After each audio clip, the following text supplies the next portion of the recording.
शब्दगुणोगा प्रक्षालिश सकल भूतल मलकलंका मनुरूपांसे तीर्था सरस्वती हरता नुद्रितान् अज्ञानतिमिरान्धानां ज्ञानाञ्जनशलाकया चक्षुरुन्मिलितं तस्मै श्रीगुरुवे नमः। श्री परम गुरुवे नमः। परम्पराचार्य गुरुवे नमः। सकलकलितविदुषकं श्रीशां परिवर्तकं धर्म संबंधिकं भव्यजीवना प्रतीतकारकमिदं शास्त्रं श्री रत्नकरण्डक श्रावकाचार्यनाम देयम् अस्तमूलग्रंथकर्तारा श्री श्रवणजदेवा तदोत्तरग्रंथकर्तारा श्री गणधरदेवा प्रतिगणधरदेवा तेषां वचनानुसारमासा श्रीमते आचार्य श्री समन्त भद्रदेवेन्द्र विरचितं मंगलम भगवान वीरो मंगलम गौतमो गणी मंगलम मुकुंद कुंदाद्यो जैन्दर्मोस्तु मंगलम सर्वमंगलमांगल्यम सर्वकल्याणकारकम प्रदानं सर्वधर्माणां जैनं जयतु शासनं कोटिश्रुतं दादचेभिकोट्यो लक्षानि सिद्धतिकानि चेभ्ये पंचाशदष्टो सहस्रसङ्ख्ये मे तु श्रुतं पंचपदं नमामि अर्यन्तवासी तं ग्रहणं देवीयं गन्त्यं सम्मं प्रणमामि वज्रतो सिद्धराणमेव श्रीसा इच्छामन्ते शुद्धभक्ति का सको कौतुसालिचिम् अंगोपंग पाउनई पाउडई परियम सतपटमणवाणी गए चुलिया चितमक्कयम सरचरम अंचेमी पूजेमी बंदामी रवंसामी दुख कौकम कोइलाओ सगोई गणम समाई मन्नम जुलगुण संपत्ति हो मुझम नमस्तु पूर्वानिक स्वाध्याय विलयम श्रीमती आचार्य भक्ति कैसर्गम करो में सुचरुदेव्यो नमो गुरुभ्यो गुणरोभ्या 36 गुण समग्री पंचव्याचार्य करण संदर से सस्साणु गए कुशले धम्मारि सदा बंदे गुरुवत्ति संजय मेरे तरन संसार सायरम घोरम छिन्नन्ति अट्टकम जम्ममुन पावेन्ति ये नेतां व्यर्थ मंत्रे हो में निरिता ध्यानाग्रि हो त्राकुला षट्कर्मा वीरता स्तवदंदना साधु क्रिया साधवा शील प्रावरणा गुर परनाश चंद्राल के तेजोदिका मोक्ष द्वार कपाट पाटन बड़ा फिरनंत माम साधवा गुरुवा पांतो नतम जान दर्शन नायका चरित्रम गंभीरा मोक्ष मार्गोपदेशका इच्छा बंदे आर्यवती का सको कौदसाल चिम संबराण सम्मदन सर समचरम आयदियारम आयारादि सुतरणोपदेशरम उपज्जयरम तेरे गुण पल्लव सागरम सत्रम अंचेमी पूजमी बंदामी रवंसामी दुख कौकुम कोविलाओ सगोई गणम समाई मन्नम जुलगुण संपत्ति हो मुझम नमः श्री वर्धमानाय निर्दूतिकलीलात्मने सालोकानां त्रिलोकानां विद्यादर्पणाय थे। और बंधुओं, हम लोगों ने पिछले 10-11 दिन में लगातार अनवरत रूप से जिन वाणी का लाभ लिया है, अभिषेक, पूजन, स्वाध्याय, सामायिक, ध्यान आदि के माध्यम से जो हमने लाभ लिया है उसका तो अपना महत्व है ही। आपके साथ सैकड़ों लोगों ने, कई प्रांतों के लोगों ने आकर के जो श्रावक संस्कार शिविर में साधना की है वह काबिल तारीफ है, किंतु प्रतिदिन का स्वाध्याय अपना महत्व रखता है। सुनो भाई, क्या कहा? जैसे नदी में बाढ़ आती है, बाढ़ तो तात्कालिक होती है, किंतु नदी का जो प्रवाह होता है वो प्रवाह अपना एक महत्व रखता है। जहाँ जो लोग नदी किनारे रहते, जैसे डिंडोरी आदि के लोग आए, पूछो उनसे, नर्मदा के बीच में रहते हैं, क्या होता है? नहीं मालूम चलता कि घर छोड़ के भागना पड़ता है बाढ़ आ जाए तो, मगर प्रवाह यदि होता है तो उससे लोगों को प्यास भी समाप्त होती है, खेत भी हरे भरे रहते हैं, अनेक काम निकलते हैं। उसी प्रकार से प्रतिदिन का स्वाध्याय जो करते हैं उसके माध्यम से अपनी साधना में विशेष गति आती है। हम लोग रत्नकण स्वरूपाचार का स्वाध्याय कर रहे हैं। इस ग्रंथ में हम लोगों ने 41 श्लोकों के माध्यम से सम्यक दर्शन की चर्चा की थी। इसके बाद मात्र 5 श्लोकों में सम्यक ज्ञान की बात आई थी और अब चल रही है सम्यक चारित्र की बात। और सम्यक चारित्र में भी यहाँ पर अणुव्रतों की बात चल रही है। अहिंसा अणुव्रत को समझा, संकल्पी हिंसा नहीं करना, स्थूल झूठ को नहीं बोलना, ये सत्य अणुव्रत को समझा। बिना दी हुई भूली हुई छोड़ी हुई वस्तु को नहीं लेना, ये अचौरी अणुव्रत होता है। अब यहाँ क्रम प्राप्त होता है ब्रह्मचर्य अणुव्रत का अथवा स्वयं द्वारा संतोष व्रत का। क्यों आवाज़ ठीक आ रही? ठीक है ना? हाँ बता देना। आज हम लोग पुनः अणुव्रतों के बीच में ब्रह्मचर्य अणुव्रत की चर्चा करते हैं। ये ब्रह्मचर्य व्रत हम लोगों ने पर्व के अंतिम दिन में विस्तार से समझने का प्रयास किया है। पुनः आपको याद कराता हूँ, ब्रह्मण ही चरिते इति ब्रह्मचर्य। ब्रह्म अर्थात आत्मा में आचरण करना, आत्मा में रमण करना, ये ब्रह्मचर्य होता है। और ऐसे आत्मा में रमण करने के लिए, आत्मा में स्थिर होने के लिए जो बाह्य बाधक कारण हैं उनका त्याग करना चाहिए। उन बाधक कारणों में गृहस्थ के लिए सबसे पहले वह स्वयं द्वारा संतोष व्रत को धारण करना चाहिए। उस बात को यहाँ बता रहे हैं। निकालिए 32 नंबर का पृष्ठ और पढ़ते 59 नंबर का श्लोक। न तो ये शास्त्र दे देना लोगों है न तो छुल्लक जी के पास शास्त्र नहीं है। न तो परदारान गच्छति न परान गमयति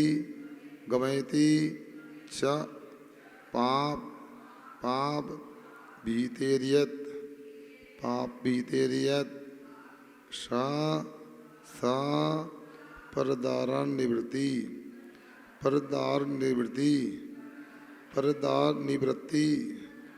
स्वदार संतोष नामापि न तु परदारान गच्छति। बोलो न तु परदारान गच्छति न प्राण गमयति च पापीतेर्यत् न प्राण गमयति च पापीतेर्यत् सपरदार निवृत्ति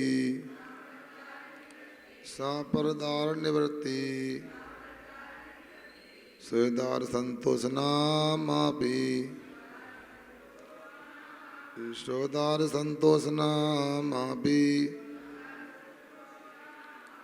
न तु परदारान गच्छति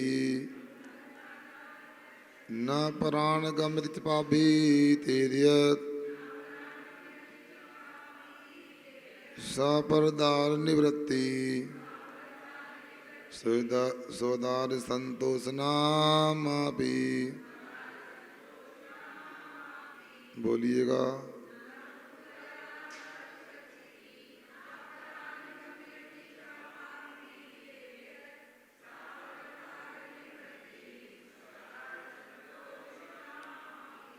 अब देखिए क्या कहते हैं। यत जो व्यक्ति जो ग्रस्त पाप भीते पाप के डर से न तो परदारन गच्छति वह परस्त्रीयों को नहीं जाता है, परस्त्री क्या गमन नहीं करता है। अच्छा और ना परान गमति ना दूसरों को भेजता है। सा वह व्यक्ति, वह जो क्रिया है, पर द्वारा निवृत्ति, दूसरे की स्त्री, त्याग रूप, स्वेदार संतोष नामा, अपनी पत्नी में संतोष रखने वाले नाम का ये अर्थात ब्रह्मचरी अणुव्रत कहलाता है। ऐसा यहाँ पर जानना चाहिए। इस श्लोक के माध्यम से आपको एक एक पद को लेकर समझना चाहिए। बात बहुत गंभीर है। हमने भी कई बार इस ग्रंथ को पढ़ाया, याद भी किया, गुरु महाराज के सानिध्य में भी पढ़ा और पढ़ाया भी था। और सुनिएगा, इस ग्रंथ को भी जितनी बार पढ़ते हैं नया नया विषय मिलता है। अब बालाघाट में स्वाध्याय कर रहे हैं, शायद इसके पहले डिंडोरी में ही एक ग्रंथ पढ़ाया था हमने। अब इसमें विशेषता क्या है? यहाँ के पाप भीते। सुनिएगा, अब घर गृहस्थी में व्यक्ति रहता है, घर गृहस्थी में रहने के बाद भी बहुत बड़ी बात है, पाप से भयभीत होता है। जब तक भय नहीं होगा तब तक धर्म में गति नहीं होगी। सुन रहे हैं आप लोग? कहते हैं जब तक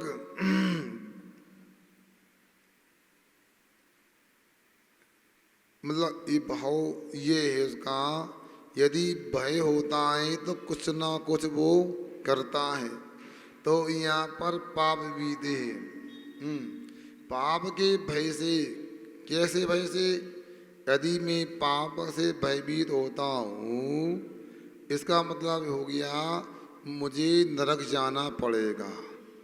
जब नरक जाना पड़ेगा इसलिए मुझे पाप नहीं करना है। पाप करूँगा नरक जाना पड़ेगा, नरक जाऊँगा दुखों को सहन करना पड़ेगा। इसलिए जो व्यक्ति नरक के दुखों से बचना चाहता है वो पाप करने से भयभीत होता है। और जिसको पाप से भय होता है वो पाप में प्रवृत्ति नहीं कर पाता है। उदाहरण के रूप में कोई छोटा सा बच्चा है, उसने कभी भी अग्नि से सामना नहीं किया, अग्नि का परिचय नहीं है, और आपने एक चिमनी जलाई, दीपक जलाया। अब वो बच्चा बार बार दीपक की ज्योति में यूं यूं कर रहा, बार बार। आपने मना किया, भैया जल जाओगे। वो ये भी नहीं जानता कि जलना क्या होता है। क्या मैं अब आपने बार बार बोला, उसने नहीं माना, चलो उस पे छोड़ दो, उसके भाग भरोसे क्या करेगा। और एक बार उसने उंगली लो में डाली और झटका लग गया। अब कहो, रोने लगा। मना किया था ना, मत डालो, डाल दी ना। क्या है? ताता। जान दो भी ताता क्या होती है? अने कष्ट, समस्या। तो अब उसको हाथ पकड़ के ले जाओ, लो एक बार और ले जाओ। अब डरेगा वो, उसे पता लग गया आगे हाथ बढ़ाऊंगा जल जाऊंगा, कष्ट होगा। उसी प्रकार हमको नरक गति को लेकर के ये पता लग जाए कि 7 व्यसन होते हैं, मांस का सेवन करना, शराब का पान करना, जुआ खेलना, चोरी करना, इसके शिकार करना, परस्त्री सेवन करना, वेश्यागमन करना। अब ये 7 व्यसन हैं। इन 7 व्यसनों के माध्यम से व्यक्ति सीधा मर करके नरक में जाता है और सागरों पर्यंत की लाखों करोड़ों वर्षों की वेदना का पात्र बनता है। तो व्यक्ति पाप में प्रवृत्ति नहीं करेगा। मुनि महाराज भी जब दीक्षा लेते हैं तो दीक्षा क्यों लेते हैं बताओ? वे दुख से भयभीत होते हैं, उन्हें नरक आदि की गति के दुखों का बहान हो गया। आचार्य पूज्यपाद स्वामी ने योगी भक्ति में लिखा है, जाति जरोर रोग मरणा तुर शोक शेष रे दीपिता दुस्सय नरक पतन संतृष्टिया प्रतिबुद्ध चेतसा जीवित मम्ब बिंदु चपलम तड़ी दब्रे क्षमा विस्मया विभूतिया सकल विदम विचिंत मुनिया प्रसमाय बनांत माश्रिता। क्या कहा? यहाँ कह रहे जन्म, बुढ़ापा, भयंकर रोग, मरण, इनसे जो आतुर ने परेशान है, भयभीत है, दुखी है, वह हजारों दुखों को समझ करके और नरक में जाने के भय से, नरक के दुखों के भय से वह प्रतिबुद्ध होता है, मतलब सम्यक ज्ञान को प्राप्त करता है, वैराग्य दशा को प्राप्त करता है। और ऐसी वैराग्य दशा को प्राप्त करके वो समझ जाता है ये जिंदगी पानी की बूंद की तरह है। क्या जिंदगी कैसी है? पानी की बूंद की तरह है। और ये संसार की विभूति, ये रुपया पैसा सोना चांदी, ये इंद्रधनुष की तरह या बिजली तड़कने की तरह अथवा बादलों की तरह चलाए माने चंचल है। ये सब विचार करके प्रश्नमाय बनांतम आसता, और सुख की शांति के लिए मुनि महाराज बनते हैं, बन का आश्रय लेते हैं। अब ये तो मुनियों की बात हो गई, मगर यहाँ ग्रस्तों की बात कर रहे हैं। पाप भी दे, पाप के भय से भय पर स्त्री गमन नहीं करता है, वेश्या गमन नहीं करता है, दूसरों करने की प्रवृत्ति भी नहीं कराता है, प्रेरणा भी नहीं देता है, वही स्वेदारा संतोष व्रत होता है। ऐसा हम लोगों को एक एक बात को समझना चाहिए। पर्व निकल गए, इसका मतलब सो जाएं। आज तो क्या पहला दिन है, थकान भी होगी आप लोगों की, घर के काम भी फैले पड़े होंगे। अब आप लोगों ने काम तो किया था वाकई में, अब ये घर के काम करना अलग होते हैं। घर घर शिवरात्रि गए, भोजन कराया तो जिम्मेदारी बढ़ भी जाती है। मगर सही में तुम लोगों की कितनी बातें झूठी हुई बता। हम 10 बजे कैसे बुला पाएंगे शिवरात्रि को? हम पूजन कैसे करेंगे? यहाँ कैसे रोकेंगे? सुशील भैया कहते हैं यहाँ इतनी व्यवस्था नहीं है, 1 घंटा घर जाने की छूट दो शुद्धि करने के लिए। हम यदि आपकी बातों में आते तो शिविर का क्या होता बताओ। और दूसरी बात, पाप भी थे, पाप से भय होने से हम धर्म को अंगीकार करते हैं, तो गुरु का भी थोड़ा भय होना चाहिए। हाँ, वो बात याद आ गई, भय बिन प्रीत भेद बिन चोरी, अधिक नहीं तो थोड़ी ना थोड़ी। भय बिन प्रीत नहीं होती, जैसे भेद के बिना चोरी नहीं होती। अभी सुना था एक व्यक्ति 1 महीने से रेकी कर रहा था, और 1 महीने से रेकी करने के बाद जबलपुर में 5-6 करोड़ का उसने भाई डाका डाला और ले गया सोने चांदी की दुकान से। उसी प्रकार भेद के बिना प्रीत चोरी नहीं होती, तो लोकल के लोग होते हैं तब दूसरा व्यक्ति चोरी कर पाता है। उसी प्रकार जब तक भय नहीं होता तो धर्म से भी प्रीति नहीं होती है। सुशील भैया बोले महाराज फार्म तो भरे बहुत सारे, और इतने लोगों पे निशान लगा दो ये कभी नहीं आएंगे शिविर में। हमने कहा ऐसा नहीं, प्रयास करो, हो सकता है। मगर मैंने देखा बालाघाट में जितने फार्म भरे गए थे बहुत कम लोग फेल हुए हैं, उनका तीव्र कर्म का उदय। 90% फार्म भरने वाले शिविर में रहे, लाभ लिया है। कभी कभी तो 25 भी चले जाते हैं, मगर संतुलन बन जाता है। व्यवस्थाओं को जमाने के लिए फार्म भी जरूरी होता है, मगर ये रखना यदि थोड़ा भय नहीं होगा तो धर्म ध्यान नहीं होगा। अब कई लड़के बोल रहे थे अगली बार भी शिविर में आएंगे। हमने कहा क्यों भैया, तुम तो डर रहे थे फार्म भरने से, शिविर में आने से, इसलिए अब आप लोगों को सोचना चाहिए। कभी कभी ज़्यादा तो नहीं, थोड़ी ज़बरदस्ती भी होना चाहिए।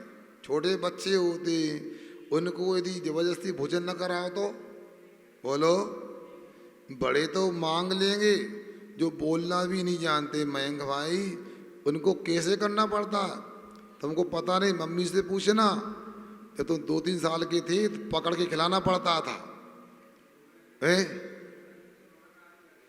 नहीं, बच्चे रोना चालू कर देंगे, मगर थोड़े बड़े हो गए, खेलते ना, खेल में इतना मन लग जाता है, बिना माता के डांटे खाएंगे नहीं। कुछ बच्चों को तो मुंह में खिलाना पड़ता है, और कुछ लोग भगते हैं तो उनको चतुराई से करना पड़ता है। अरे ये बात मत छोड़ो, ये दीदी कैसे का, ये भैया कैसे का, ये चाचा कैसे का, बोलो। तुम लोग नहीं जानोगे प्रमोद भैया, ये इनका अनुभव अलग है। समझ में आ गया ना? कुल मिला के खिलाना पड़ता है। उसी प्रकार से यदि हम शिविर लगाएं, वो आप लोगों को ना समझाएं, वो प्रेरणा ना दें, तो बोलो 10 दिनों में कुछ लगा की प्रभाव ना हुई? नहीं लगा है? कल्पना करो, चलो शिविर नहीं लगता तो क्या होता? क्या शिविर नहीं लगता तो कि हमारे संजय भैया 3 बजे मिलते महावीर भवन में? क्या सुशील भैया 4 बजे से आते? बोलो, क्या मयंक आते क्या दिन भर हमारे पास में? क्यों संजय भैया आप भी दिन भर नहीं मिलते? क्यों? शुरुआत में ऐसा होता है। और जो शिवरार्थी बाहर से आए, कई प्रांत से भी आए, नगरों ग्रामों से आए, उनको भी कभी हमने पहले ऐसा किया। एक बार ऐसा करना पड़ता है, जब बैटरी कमज़ोर होती है, ये बैटरी नहीं होती तो गाड़ी में पहले धक्का लगाना पड़ता है, और धक्का लगा के एक बार स्टार्ट होती है, क्यों नहीं, फिर दिन भर स्टार्ट रहती है। इसलिए आप लोगों से कहना यह है, 10 दिनों में आपको धर्म की महिमा समझ में आई हो, आपके लिए मान लो थोड़ा भी लगा हो कि धर्म के माध्यम से सुख आनंद मिलता है, तो कभी भी नहीं छोड़ना चाहिए। सोचो, विचार करो, तुम्हारे नगर के बाहर के बड़े बड़े तो बातें करते थे गए, बूढ़ों को लाने भी 10 दिन घर नहीं छूटा। वे छोटे छोटे बच्चे भी देखो, कुछ भी हो, माँ से 10 दिन दूर रह गए, बता। 8-10 साल के बच्चे हो, माँ से पिता से 10 दिन दूर रह जाएं, दूसरों के यहाँ खाएं, दूसरों के यहाँ सो जाएं, उपलब्धि है। इसलिए आप लोगों को ऐसे अनुष्ठान करते रहना चाहिए। आगे देखो, यहाँ बात हो रही पाप भीते, पाप से भय यदि होता है तो धर्म से प्रीति होगी। क्या बोला? भय बिन प्रीत, क्या भय बिन प्रीत का मतलब पाप से यदि भय है तो धर्म से प्रीति होगी। तो यहाँ पर भी कह रहे पाप बीते, जो पाप से भयभीत होता है, पाप का भय होने से भय कभी भी परिस्थिति से बन नहीं करता, न किसी को कराता है। इसलिए यहाँ पर आचार्य कह रहे हैं, जो ऐसा संकल्प लेता है वे सोदार संतोष नाम का व्रत होता है, अपने को समझना चाहिए। एक छंद हमने पढ़ा था, देखो याद करते हैं।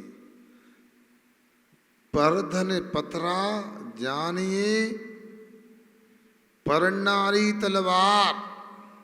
क्या? परधन पथरा जानिए परनारी तलवार। हाँ, और इनसे प्रीति करते होते दुख अपार। इसलिए परदारा और परधन 2 ही दुख के कारण होते हैं। इनको समझ करके यदि नियम लिया है, पालन करते हैं, तो आगे भी देखिए क्या करना चाहिए। अन्न विवाह करना, नंगक क्रीड़ा बिटत्व विपुल तृषा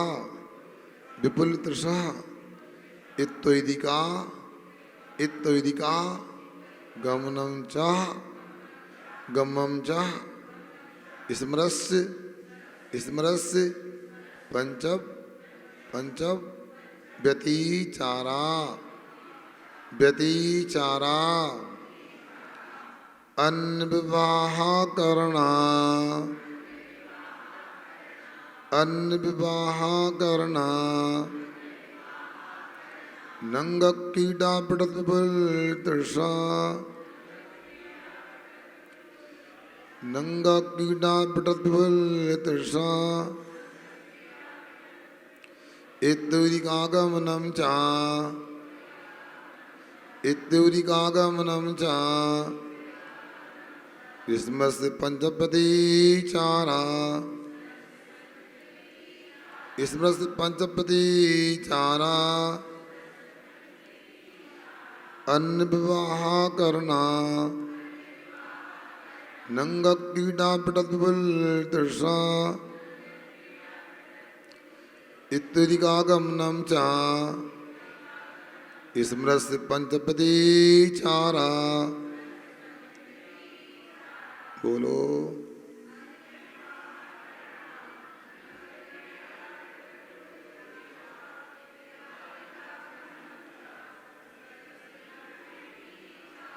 बहुत सुंदर। अनविवाह करण, दूसरों का विवाह करना। अनंग कीड़ा, अन्य अंगों से काम सेवन करना। बेटत्व गाली वगैरह देना। विपुल तृषा, काम सेवन की तीव्र आसक्ति होना। इत्तरिका गमनम, व्यभिचारिणी स्त्री के यहाँ घर जाना। ये पंच असमनस्य व्यतिचारा, ये पांच ये ब्रह्मचर्य अणुव्रत के अतिचार जानना चाहिए, ईसा यहाँ कह रहे हैं। अब यहाँ देखो, आचार्यों ने पूरी व्यवस्था अपने को बतलाई है और कठिन भी नहीं है। थोड़ी सी लगन हो, थोड़ा सा उत्साह हो तो हम बहुत बड़े पापों से बच सकते हैं। अब देखो, चक्रवर्ती होता है, उसकी 96,000 रानियाँ होती हैं। अब 96,000 रानियाँ होती हैं तो भाई 96,000 रानी संबंधी अक्रम के आश्रय बंद का पात्र होता है। और यदि वह नियम ले ले, बल्कि इतना ही नहीं, 96,000 रानियाँ होती हैं तो 96,000 रानी संबंधी विषय का आश्रय बंद भी तब होगा वो परिमाण कर ले, मैं 96,000 के बाद किसी से विवाह नहीं करूँगा, मैं सभी स्त्रियों को माँ बहन बेटी की समय समझूंगा। और ऐसा नियम लेता है तो उसके लिए भी अनंत स्त्रियों के विषय संबंधी पापों का संपर्क हो गया। और हम जैसे व्यक्ति हैं, आप लोग हैं, जब पक्का है जीवन में कितने विवाह होना है, 50 की 100। बोलो, एक विवाह अधिक से अधिक संभावित है, वो भी गारंटी नहीं। अब एक विवाह है मान लो, और नियम ले लिया कि मैं एक बार विवाह कराऊंगा, क्योंकि मेरी सामर्थ्य नहीं है, और घर में देकर साधना करूंगा और समय पाके उसका भी त्याग कर दूंगा। अब सुनिए, ऐसा लग रहा ये कोई बड़ा नियम नहीं है, क्या कहते हो? अनंत स्त्रियां हैं संसार में और चक्रवर्ती की 96 स्त्रियां हैं। आपके लिए एक स्त्री को छोड़ करके संसार की अनंत स्त्री संबंधी पाप कर्म का संबर हो गया। सुन रहे? हर लगी ने पिट करी, नियम ले लिया, परिमाण कर लिया। इसके बाद नियम ले लिया कि एक स्त्री को छोड़कर सबसे आगे, एक पति को छोड़कर सबसे आगे। अब उसमें भी मान लो आप लोग सीधे नहीं बैठते हैं, आप विवाह दूसरों का करते हैं, करवाते हैं। तो यहाँ कहना अन्य विवाह करना। अब दूसरों का विवाह यदि कराते हैं तो दूसरे का विवाह यदि कराएंगे तो उसका अपने को पाप लगेगा, उसको पाप में प्रवृत्ति करवाने के लिए प्रेरित किया है। इसलिए यहाँ कह दिया जो अणुवृत्ति श्रावक हैं उनके द्वारा अपने बच्चों का विवाह का निषेध नहीं, वो अन्य में नहीं आएंगे।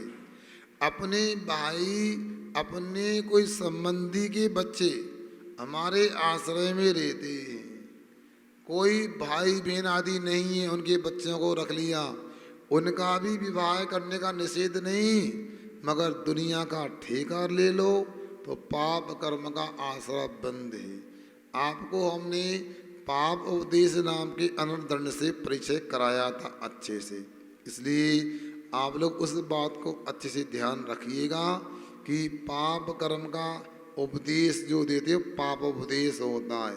तो यहाँ पर भी ब्रह्मचरी अणुवत के प्रसंग में अन्य विवाह करने का निषेध किया है। इसलिए आप लोग असंयमी हैं, कोई पूछता है आपकी आप जानो, मगर चला के बोलो। कुछ लोगों को तो अच्छा लगता है, ये कौन की लड़की है, ये भैया लड़का कौन का कहाँ से आया, इसकी कुंडली वगैरह दे दो ना हम करवा दें। तुम्हें क्या मिल जाएगा बताओ? मिलेगा तो पाप ही मिलने वाला, कुछ नहीं मिलेगा। इसलिए संभल के काम करो, पाप पुण्य ही साथ जाता है। इसलिए जो व्यक्ति नरक आदि के दुखों से भयभीत है, कि ना पाप भी थे, पाप से भयभीत है, तो उसको कभी भी इन कामों में नहीं पड़ना चाहिए। आगे ये भी बताया बेटा पे गाली आदि देना। अब देखो बुरा नहीं मानना, कुछ लोगों का तकिया कलाम है, आई नहीं शिकायत तो आई थी, वो नहीं आ सुनने आज कि महाराज गुस्सा करते। हमने गुस्सा करते तो तुम भी करते, गुस्सा हम भी करते, स्वीकार करते, मगर उनका गुस्सा देखो ऐसी गंदी गंदी गाली देते हैं। बताओ हैं घर में माँ बहनें हैं नहीं देखते, बताओ। तो ऐसी गाली देने वाले का भी भाई शील सुरक्षित नहीं है, दोष लगता है। विपुल दशा अनेक प्रकार की और भी आसक्तियां होती हैं। अब एक बात मैं बताऊं आप लोगों के लिए, एक प्रसंग 10 लक्षण में नहीं सुना पाया, अब सुनिएगा। यदि हम श्रृंगार करते हैं, हम बिल्कुल टिपटाप रहते हैं और हमारे निमित्त से कोई व्यक्ति का मन खराब होता है, विषयों की ओर मन जाता है, तो हमारे लिए भी दोष लगने वाला है, क्योंकि हम नो कर्म हो गए, उसके वेद कर्म की उदय उदीर्णा के निमित्त बन गए। सुन रहे ना आप लोग? ज़्यादा श्रृंगार करना, चटकीले भटकीले वस्त्रों को पहनना, अनेक प्रकार की क्रीम लिपस्टिक पाउडर आदि लगाना, अनेक बालों आदि की आकृति बनाना, ये सब दूसरे के वेद कर्म की उदीर्णा के नो कर्म हैं। सादगी पूर्ण रहोगे तो अपने भी धर्म की रक्षा, अपने शील की सुरक्षा और दूसरों की भी सुरक्षा होती है। आजकल सोचो विचार करो, आखिर श्रृंगार किसके लिए होता है? चिंतन करो, विचार करो। हम कुछ कहेंगे तो आपको अन्यथा लग सकता है। हाँ, अब किसी ने कहा महाराज ज़्यादा नहीं बोलो महाराज जी इन लोगों को, इनकी भैया हमको क्या, जो था बता दिया, परसों की घटना है। महाराज ज़्यादा लगा लोगों के लिए, ज़्यादा क्या लगा, हमें ज़्यादा लोग लगे सुनने वाले तो हमने बोल दिया, मगर उसमें गलत क्या था? जो जो बोला हमने, यदि कुछ भी गलत हो तो हम वापस लेने को तैयार। आखिर ये क्या हो गया माता बहनों को कि मतलब आस्तीन के कपड़े भी नहीं पहन सकते। बताओ ये तरीका कौन सा? बता, दुपट्टा छोड़ दिया, मर्यादा बिल्कुल भूल गए। अरे भैया, जिनमाणी माँ के समक्ष भी अपने को सिर नहीं उगाड़ना चाहिए, तो सास और माँ के सामने सिर उगाड़ा कैसे? जब गुरु के सामने, भगवान के सामने भी सिर ढक के आना चाहिए। वो तो बीतरागी होते हैं, फिर सामान पुरुषों के सामने बिना मर्यादा के कैसे? यदि रहते हो, याद रखिएगा अपनी ही गलती है। मैं एक बात पूछता हूँ, ये पुलिस वाला बेटा है सागर, एक बात सुनो तो अपने पुलिस स्टाइल में जवाब देना हमारे लाने। हम पूछते हैं, हम ये पूछना चाहते हैं, कोई व्यक्ति एक बाइक को या कोई सोने चांदी की गठरी को जय हिंद चौराहे पे या काली पुतली पे छोड़ के आ जाए चौराहे पर, और वो चोरी हो जाए और आपसे कहे मैं यहाँ गाड़ी को बिना लाक के छोड़ के गया था या सोने चांदी की गठरी को छोड़ के गया था, साहब चोरी हो गई, क्या कहोगे तुम? हैं? क्यों क्यों सुनाई?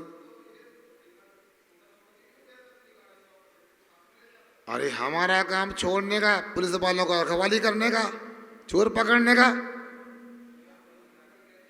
तुमको सरकार क्यों वेतन दे दिए? तुम पुलिस वाले हो, तुम्हारे लिए पुलिस पकड़ के ला, चोर पकड़ के लाओ। नहीं नहीं, हमारा कहना वो अलग मत जाओ, नियम के तहत बात करो। सीधी बात है, इनका कहना है आप अपनी मोटरसाइकिल चौराहे पे क्या छोड़ गए, वो भी बिना लाक के, सोने चांदी गठरी आओ चौराहे पे कैसे छोड़ के गए? बल्कि कोई समझदार पुलिस वाला होगा फिर उसमें 3 लगाएगा। हैं? कोई तरीका है? सोना चांदी तो घर में भी रखते हैं, तो कमरे के अंदर तिजोरी में रखते हैं, तिजोरी में नहीं रखा, घर में नहीं रखा, कमरे में नहीं रखा, आगर में नहीं रखा, तो ये चोराया मिला था। यदि मान लो सुभाष चौक क्या छोड़ जाता, यहाँ टागिज किया तो चल जाता, चोराया मिला तेरे लिए, 3 डंडा मारता वो। उसी प्रकार सुनो, यदि हम लोग, उदाहरण सुनो, यदि हम लोग स्वयं मर्यादा में नहीं रहते, मर्यादा के कपड़े नहीं पहनते हैं, ऊट पटांग श्रृंगार करते हैं, ब्यूटी पार्लर आदि में उल्टी से श्रृंगार करवा के आते हैं, इसके बाद कोई कहे ये परेशान कर रहा था हमारे लिए, तो गलती किसकी अंदर में पूछो। ये आप लोगों को समझना है। अपने बच्चे बच्चियां कैसे रहते हैं सोचो।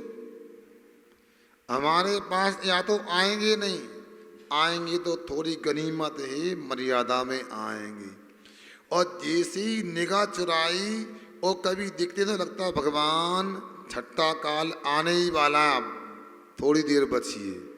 क्या कपड़े होते हैं बताओ? यहाँ तो साड़ी में दिख रहा है और वहां देखा तो जीन्स और टी शर्ट में दिख रहा है, बताओ। अब ऐसे लोगों की क्या सुरक्षा होगी, क्या मर्यादा होगी? मैं एक व्यक्ति के बारे में नहीं बोल रहा हूं। जब आज के बच्चे इतने पढ़े लिखे, सब जानते हैं, अपने भविष्य को लेकर के जानते हैं कि हमें क्या करना क्या नहीं करना, क्या उचित है क्या अनुचित है, इतना नहीं जानते। जैसे हम चौराहे पर सोना चांदी छोड़ के आए, हम गाड़ी आदि छोड़ के आए, चोरी जाएगी तो हमारी गलती कहलाएगी, हमारी बुद्धि मारी जाएगी। उसी प्रकार हम ऐसे गंदे लिबासों को अंजाम देंगे और ऐसे घूमेंगे फिरेंगे, तो मैं समझता हूँ वेद कर्म की उदीर्णा हुए बिना नहीं रहेगी। अब बताओ, अग्नि है और घी है, सुन रहे आप लोग? अग्नि और घी है। अब अग्नि के पास में घी रख दिया जाए, पिघलेगा अथवा नहीं पिघलेगा? संजू भाई, पिघलेगा ना। ये अग्नि को अलग करो, ये अग्नि ने घी पिघला दिया है, गलती किसकी? घी के पास अग्नि गई थी कि अग्नि के पास घी आया था? तो आपको सोचना, घी को अग्नि के पास नहीं लाना चाहिए। इन सब बातों को ध्यान रखो। मगर जो बातें कर रहे हैं आपको समझ में आ रही हैं कि नहीं आ रही हैं? बोलो तो एक बार अच्छे से। आप लोगों को समझ में आ रही हैं क्या? मुक्तेश, समझ में आ रही है ना?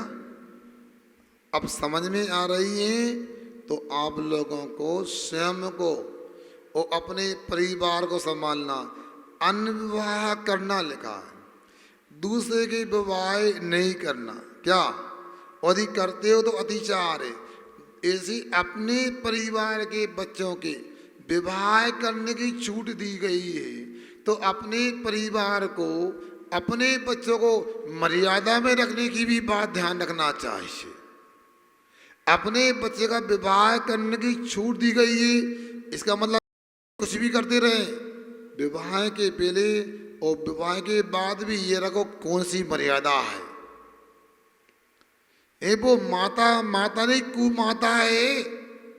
शादी के बाद भी और शादी के पहले भी अपनी बिटिया को, अपने बेटे को मर्यादा में नहीं रखते। आपको पूछना चाहिए आप हॉस्टल में तो कैसे हैं। और चूंकि बात निकल आई तो मैं कहता हूं आपको कठोर लग सकता है। 4 साल पहले मेरा चतुर्मास भोपाल में हुआ। नाम सुना भोपाल का? रोहित, भोपाल का नाम सुना है? झारखंड की राजधानी है ना? काय की है? अच्छा, मध्य प्रदेश की राजधानी है। अच्छा, शुद्धि पत्र लगा लेते। भोपाल में एक हबीबगंज, जिसको वर्तमान में MP नगर बोलते हैं, संभवतः उसकी फुलपार में महाराणा प्रताप नगर, वहाँ पर एक मंदिर बन रहा है जैन समाज का। परम पूज्य आचार्य श्री जी का चतुर्मास भी उस जगह हुआ है। कई लोग गए भी होंगे। इसके बाद हमारा जाना हुआ और जाकर के पता लगा, लोगों ने बताया इस एरिया में लगभग 100 हॉस्टल हैं। कितने? 100 हॉस्टल हैं, छात्रावास है, जिनमें 95 छात्रावास कन्याओं के हैं और 4-5 छात्रावास हैं लड़कों के, बच्चों के हैं। वहाँ बताया कि महाराज जी यहाँ की कहानी बड़ी निराली है, क्योंकि छात्रावास के मालिक ही हमारे संपर्क में आए। एक प्रफुल्ल जैन नाम का व्यक्ति साकेत नगर में रहता है। उसने सुनाया, महाराज जी क्या करें, बड़ी समस्या है। बच्चियां यहाँ रजिस्टर पे साइन करके जाती हैं कि हम कॉलेज जा रहे हैं। 15 दिन के बाद प्रिंसिपल का फोन आता है, प्रफुल्ल जी आपके हॉस्टल की बच्ची 15 दिन से अब्सेंट है, कहाँ है? हमने कहा वो तो प्रतिदिन कॉलेज जाती है, स्कूल जाती है, यहाँ तो आती नहीं है। तो पता लगा वो स्कूल नहीं जाती थी, कॉलेज नहीं जहाँ पढ़ती हो, वे गंदे कामों में लिप्त रहती थी। माता पिता को फोन लगाया, माता पिता ने बिटिया को डांट लगाई। बिटिया ने कह दिया, क्यों? आपने कहा माता पिता से? हमारे माता पिता, आपने कंप्लेंट की थी? हाँ मैंने की थी। याद रखना, हमको जो करना करेंगे, और तुमने कभी शिकायत की तो तुम्हारे प्रति गलत रिपोर्ट कर दूंगी मैं। ये दशा है। और महाराज यदि हम कुछ करेंगे तो माता पिता से कहते हैं कि यहाँ भोजन अच्छा नहीं मिलता, एक हॉस्टल में रूम अच्छा नहीं है, टॉयलेट अच्छे नहीं है, कुल मिला के वो ऐसे गंदे हॉस्टलों का चुनाव करती हैं जहाँ पूरी मर्यादा विहीनता होती है, मर्यादाहीनता होती है। इतना ही नहीं, वहाँ चौकीदार वगैरह होते हैं। लिखा है यहाँ पर 8 बजे के बाद प्रवेश निषेध है। कन्या छात्रावास में भी लिखा है 8 बजे के बाद प्रवेश नहीं मिलेगा। और भी नौकर चाकर किराए के बिके होते हैं, 100 रुपया पकड़ाती हैं, रात के 12 बजे भी दरवाज़ा खुल जाता है। सुन रहे? जो बच्चों को पढ़ाने और नौकरी कराने भेज रहे हैं आप लोग, निगरानी रखो। यदि नहीं कर सकते तो वह घर में रखो। भेजना है तो यदि आप अपने बच्चों को, बच्चियों को बड़ा बनाना चाहते, खूब बड़ा बनाना चाहते, दही बड़ा से बड़ा बनाना चाहते, बनाओ, अपने साथ में रहो। पढ़ाने जाओ तो इतना तो ध्यान रखो कब आना है, कब जाना है। एक व्यक्ति मेरे पास में आए, निकट में थे, महाराज जी हमारी बिटिया ने 12वीं पास कर लिए और इसको CA करना है, इसको बाहर भेज रहे। मैं चुप हो गया। आशीर्वाद दो तो दो। हम ये आशीर्वाद के लिए बात क्यों कर रहे? आपकी बच्ची है, आपका परिवार, आप जानो, हमें आशीर्वाद देना है नहीं देना हमारे ऊपर है। अरे नहीं महाराज आपको देना चाहिए। आप लोग मनमानी करते हो और मनमानी करने के बाद में साधु को झुकाना चाहते हो। साधु जी आशीर्वाद नहीं देता है या किसी के आहार करने नहीं आता है, आप बात नहीं कर सकते हो क्योंकि आप अपनी मनमानी करते हो, नहीं बात मानते हो, कुछ भी कर सकते हैं। मगर आप कहते महाराज को इस राग देश नहीं करना चाहिए, सबको आशीर्वाद देना चाहिए, सबको स्वीकार करना चाहिए। मगर आप भी तो धर्म को स्वीकार करो, आप भी देव सदगुरु की बात मानो। तो वो कहते महाराज आशीर्वाद नहीं दिया, अपने चले गए। आते थे बेमन से हमारे पास आते रहे, 5 वर्ष के बाद बिना आए आके रोने लगे। क्या बात भैया क्यों रो रहे हो? महाराज क्षमा करो, हमने यदि आपकी बात मानी होती तो आज ये दिन नहीं देखना पड़ता। क्या हो गया भैया? सुना, बच्ची सीए करने गई थी, आपने तो मना किया था कि माता पिता साथ रहें तो आशीर्वाद, हॉस्टल में रहने को आशीर्वाद नहीं है। और हमने आपकी बात नहीं मानी, बिटिया को सीए के नाम पर भेज दिया। उसने सीए भी नहीं की, एमबीए कर रही थी वो भी नहीं किया। इतना किया और उसने नेट पे बॉम्बे के किसी लड़के से उसने संपर्क कर लिया और हमारे बीतरा धर्म को छोड़ करके राग में पहुंच गई। बता, सरागी बन गई। हमने कहा भैया क्या कह सकते हैं? महाराज जी उस समय बहुत बुरा लगा था, जो हो गया वो तो बुरा हुआ, आप प्रायश्चित दे दो, आपके प्रति हमने गलत भाव कर लिए थे। अब आपकी इच्छा, आपको भाव कैसे करना है, मगर हमारा तो फर्ज है, आप आओगे तो सही रास्ता दिखाने का हमारा भाव रहता है। ये ब्रह्मचर्य अनुव्रत को लेकर हमने चर्चा की है। आप लोग समझें, विचार करें, अपने परिवार को किस दिशा में ले जाना चाहते हैं, आप अपने सम्मान को बरकरार रख सकते हैं तो आप क्या करना चाहिए। आपको याद रखना है, आपके परिवार का संबंध नहीं है, आपके बेटा बेटी गलत काम करते हैं, पूरी समाज का सिर नीचे होता है। पूरी समाज को सुनना पड़ता कि ऐसा हुआ आपके यहाँ, इसलिए आपका घर तो बदनाम होता है। ये आपके पूर्वजों भी उंगली उठती है, फलाना के नाती था, फलाने की नातिन थी। होता है कि नहीं होता बता? इसलिए आपसे हमारी अपेक्षा है, जब भी आपके बच्चों बच्ची के बारे में सोचें, अपने बारे में सोचें तो याद रखना, अपने धर्म को भी सामने रखो, अपने समाज को भी ध्यान रखो, अपने परिवार को ध्यान रखो, अपने पूर्वजों को ध्यान रखो और अपने बच्चों की परिवार की दिशा निश्चित करो तो समाज में शांति हो सकती, धर्म हो सकता है। अंदर समय तो निकला जा रहा है, बहुत अच्छे से आप लोगों ने सुना, हमारे लिए काबिल तारीफ है। उनमें कुछ अंशों में भी आप आचरण कर लोगे तो मैं कहता हूँ बालाघाट का हर परिवार स्वर्ग का विमान हो जाएगा और पूरी बालाघाट समाज स्वर्ग हो जाएगी, इतना है। और दूसरी बात, बिना प्रमाण के कभी भी कुछ नहीं बोलना चाहिए। साधु तो बोले ही नहीं, कभी भी श्रावक को भी नहीं बोलना चाहिए। कई बार ऐसी भ्रांतियाँ हो जाती हैं जिससे लेना देना नहीं होता। अच्छा व्यक्ति सेवा करता है, समर्पित व्यक्ति होता है, तत्पर धर्म में रहता है, उसके ऊपर गलत इल्जाम लगाते हैं, महान पाप कर्म का बंद होता है। साधु भी नहीं बच सकता, उस श्रावक भी नहीं बच सकता। और सुनो, श्रावक तो ठीक ठाक है, साधु को तो और ज़्यादा पाप का आश्रय बंद होता।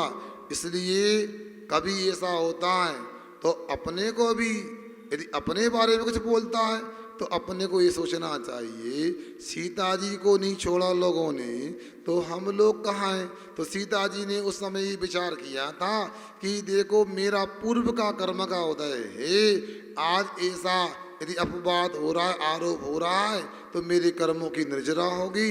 समता रखना चाहिए, शांत रहना चाहिए और सामने वाले का कर्म का उदय है, मेरे निमित्त से कर्म का बंद कर रहा है, इसलिए दया आना चाहिए कि वो कर्म का बंद कर रहा है और मेरे कर्मों की निर्जरा हो रही है। इसलिए आप लोगों को सब बातों को ध्यान रखना चाहिए। आप लोग यहाँ पर हैं कुछ लोगों की भावना है कि हम लोग कल शिविर की अनुभूति नहीं सुना पाए थे, लोग क्षमा नहीं मांग पाए थे, तो अब ऐसा है, क्षमा तो अंदर की भावना होती है, दिन में 3 बार मांगी जाती है। और हमने कल भी कह दिया, हमारा चातुर्मास तो तभी सफल माना जाएगा, तभी अच्छा माना जाएगा जब हर व्यक्ति, सुनो बेटो, हर व्यक्ति उस व्यक्ति से क्षमा मांगेगा जिससे कुछ गड़बड़ हुआ है, बेमनस्ता हुई, कोई गाली गलौच हुई या कोई दूसरा हुआ है। मगर हम अपने मित्र से, अपने सगे संबंधी से क्षमा मांगे। कल मैं कई लोगों को सुन रहा था, उनको मोबाइल क्या मिल गए, इस लगा प्राण आ गए, तो वो अपने प्राणों का उपयोग कर रहे थे। तो वो क्या कर रहे थे, अपने भैया से क्षमा मांग रहे थे, अपनी मौसी से बातें कर रहे थे। हमने कहा कोई दुश्मन से बात कोई ने नहीं की, पहले अच्छी बातें करते रहे और फिर धीरे धीरे बोलते हैं उत्तम क्षमा। अरे ये कोई ने नहीं कहा हमने आपको थप्पड़ मार दी थी, हमने आपको गाली दी थी, हम गलत थे, हमने कसाय के वजह ऐसा काम कर लिया, आप क्षमा करो। एक भी ऐसा फोन हमारे कान में सुनने, हमने नहीं, जो बातें करते उनकी बातें सुनने में नहीं आई। जितने लोगों ने फ़ोन लगाया, अपने सगे संबंधी को फ़ोन लगाया, दुश्मन को तो एक ने भी फ़ोन लगाया मुझे पता नहीं है, वो आप जानो। मगर जिनसे खड़ा पटिए, क्षमा याचना समय से कर लोगे तो कल्याण हो जाएगा। अभी 9:30 नहीं बजे हैं और लेट क्लास चालू हुई थी, इसलिए आपसे हमारा कहना है, अभी हमारे 20 मिनट बचे हुए हैं, आप लोग गड़बड़ ना करियो। 20 मिनट का हम दान करना चाहते हैं, आप लोगों ने तो खूब दान किया है, हम दान करते हैं, अब उठ के नहीं जाना। 9:45 बजे उठ के जाओगे तो माना जाएगा आपने हमारी पूरी कक्षा को अटेंड किया है, और बीच में हट गए तो माना जाएगा गड़बड़ है। इसलिए हमारा 1 घंटे का अधिकार है, इसलिए आप लोग सुने धीरज के साथ में।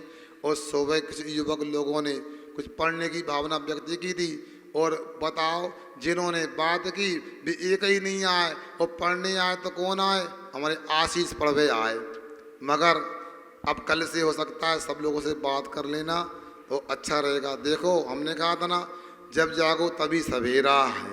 कोई सुबह जागता है तो सुबह सवेरा लगता है, और कोई दोपहर में जागता है तो दोपहर में होता है। इसलिए आप लोग अपनी जो भी बातें सौहार्दपूर्ण वातावरण रखें और जल्दी से पूरी कर लें, इतना ही पर्याप्त है। अहिंसा परमो धर्म की जय।